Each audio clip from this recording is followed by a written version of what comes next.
Cominciamo dalla mozzarella di bufala o, se preferite, potrete sostituirla con una normale fior di latte. La taglio a cubetti e la faccio scolare per eliminare il liquido in eccesso. Passiamo ai pomodorini. Li trasferisco in ciotola.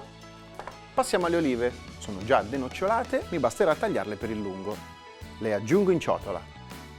Ho già sgocciolato i filetti di tonno, li sbriciolo.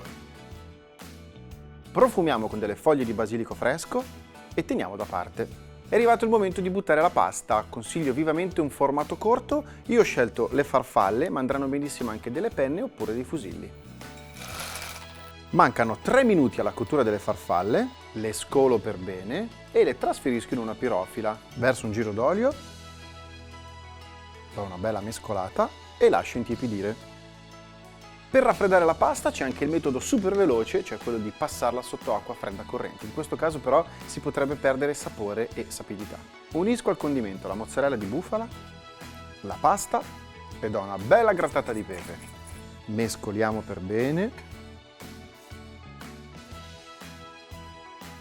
Possiamo impiattare.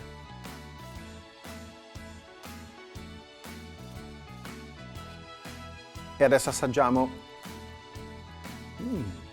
Buona, bella fresca. Ciao!